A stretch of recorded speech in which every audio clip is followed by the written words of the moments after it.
among the government security forces operating in the region. Today, we confer the Order of Lapu-Lapu with the rank of Kamagi to outstanding officers and enlisted personnel who took part in restoring peace and order in Sulu in November last year. Your gut, bravery, and courage are truly exemplary. Alam mo, hindi lahat Pilipino, not really to derogate or raise, but mahirap itong trabaho na ito. You stare eyeball to eyeball with death. You know, I was just about 16 years old when I took my solo flight. I accumulated along the years about 800 hours. Ang gipraktisan lang ho namin ay yung L4, the World War II vintage spotter plane, the L4, and when I stopped, I was flying the Super Cub. I hope that your fellow soldiers will look up to you as a source of inspiration and strength, especially when it is their turn to face the battlefield. As we celebrate your achievements, let us also take this occasion to remember the honor of our uniformed personnel who died in the helicopter crash in Bukidnon. I express my deepest condolences to the families they have left behind. Usap kasi kami, but the day after, I was talking to the DND secretary. Sabi ko, Del, palitan mo na yung, is there a way where we can replace itong the aging and the old UV? Alam mo, natin lang ito, but we know deep in our hearts that every time that, old helicopter flies, medyo may kaba tayo that it can falter on its own with nobody's intervention. Nire-repair nga pero matagal na talaga. All the metal fatigue and the constant reboring sa pag-repair. It would take its toll on the helicopter itself. Sabi ko kay General Lorenzana na, is there a way where we can replace them? Sabi niya, we have a pending still order of 32. Is it 32?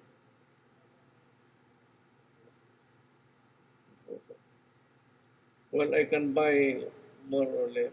Madagdagan ko ng 5 yan o 6 before I go. Pero I cannot give you the entire 32. It will be spread along a number of years. But maghanap ako na magdadagan ko ng mga baski 5 and to phase out UV. Gaganda-ganda ng Black Hawk. Alam mo ganito yan. Dito si Chief of Staff. Ang problema ko kasi whenever I read my briefer every night, kung una ko tinitignan yung mga sundalo kong nasawi. And of course, the wounded.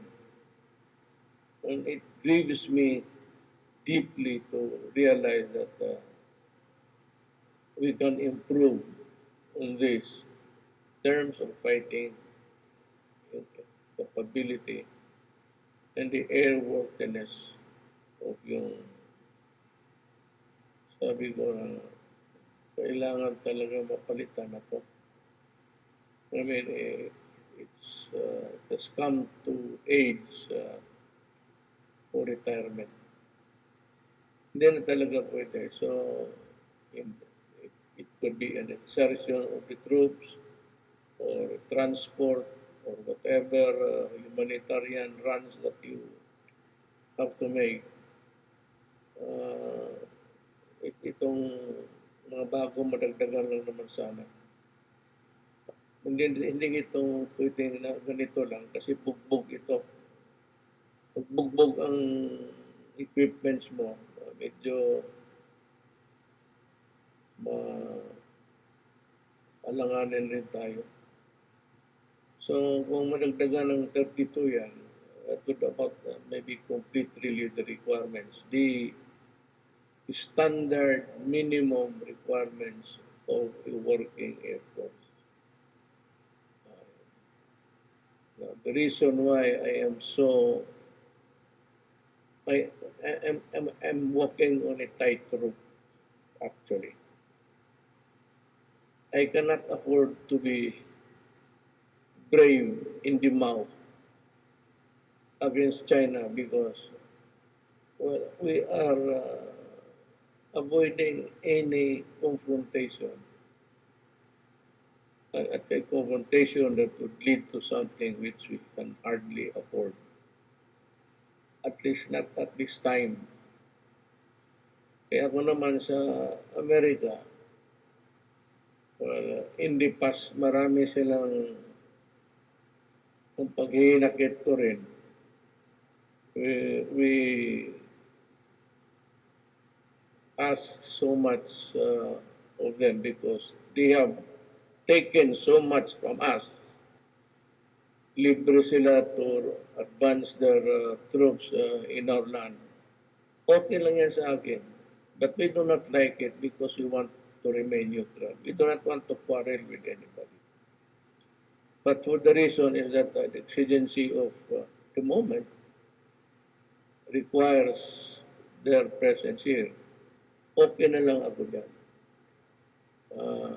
But in the past, we ordered so much from them and so much were not delivered at all. Kaya huwag ninyo ako, kaibigan ako ng Amerika, kaibigan ako ng China. But what I don't like is yung para kang bata na they promise you and they, ganun yan eh. Mapunta yung mga top brass nila, this group will promise you. Once they take off, they forget all about it. And nobody is following until you keep on reminding them. And there's such time that I was able to talk to President Trump. Sinabi niya what are our requirements. So we need the guided rockets. We have been asking for it. And as a matter of fact, we are willing to pay for it, Mr. President. But until now, it's still in the air. I think it was delivered after a few weeks, few months. Kaya ganun, do not be surprised with my... I'm not allied with anybody. I am ally. I-ally ko, buhay ko, pati ang ally ko, ang Pilipinas. Nobody else. Yun ang tandaan mo. Kung marinig niyo ako, it's, the game here is geopolitics. The theater is really geopolitics. So ako naman, I'm just hold on my salita ko, not really to seriously offend. But sinasabi ko sa kanila na hindi pwede ito. I would like to put on notice if there's an American agent here that from now on, you want the visiting forces agreement done well, you have to pay. It's a shared responsibility, but your share of responsibility does not come free. Because after all, when the war breaks out, we all pay. You, kami, we're nearest to the garrison. There were a lot of arsenals of the Chinese armed forces. Yun ang, kaya makita ko minsan suplado. Suplado talaga ako. When I deal with them, talagang nagiging suplado ako. Simply because of past and the pinaka-past until now, kung hindi mo makausap ng president, dito ngayon wala akong, I don't expect anything. It's different when it is the Republican and the Democrat. The Democrat, they, new migration, they're allowing migration left and right. But that is their problem. Ang Amerika naman is war hawks talaga sila. But at least, inaano tayo. Nilalagay lang sa back burner ng mga samaan ng loob. So when the opportunity came, and ito, President Trump, sabi mo talaga sa kanya, we've been, we're hoping for that, we've been promised, until now, still kaput. And I hope that Americans would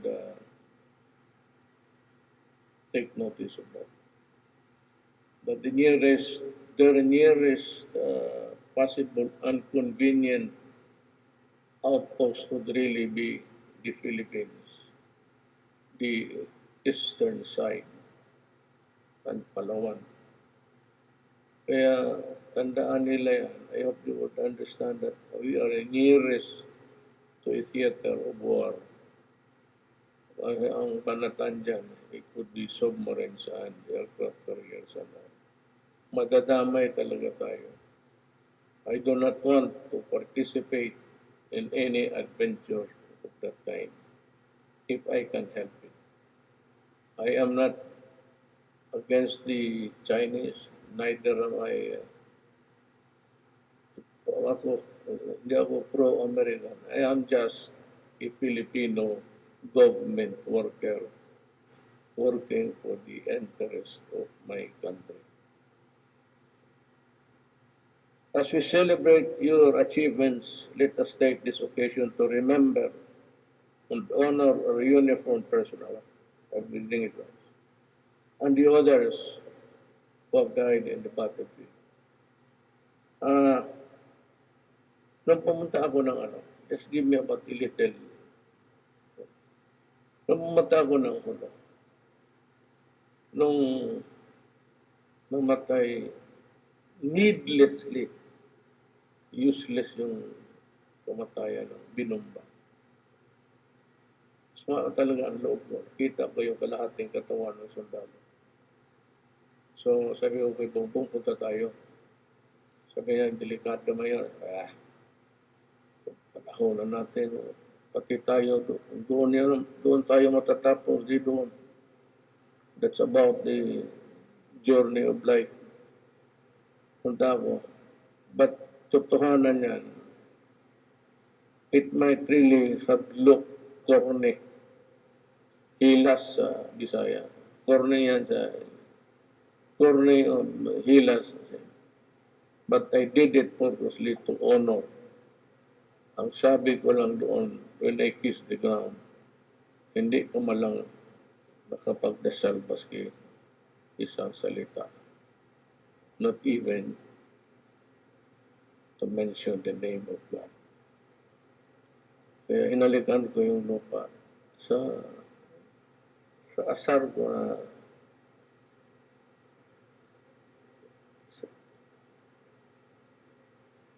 I hope that their families and friends and comrades will take this comfort in the thought that they are now in a more peaceful place with the Creator. True.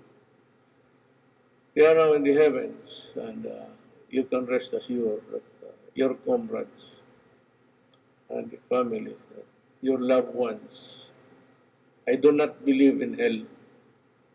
I do not think that God will create hell. Otherwise, what would be his business in creating a hell when in the first place God created us? Then God would create something wherein he knows the beginning and the end of the human being in his journey in this planet na mapupunta ng impyerno. That's a stupid proposition. Everybody, compassion. So God is forgiving. God is a forgiving God. Kaya nagpapako sa krus yung kaibigan natin to save us from sin. Then what would be the purpose of being nailed in that cross when in spite of that, may impyerno pa pala tayo?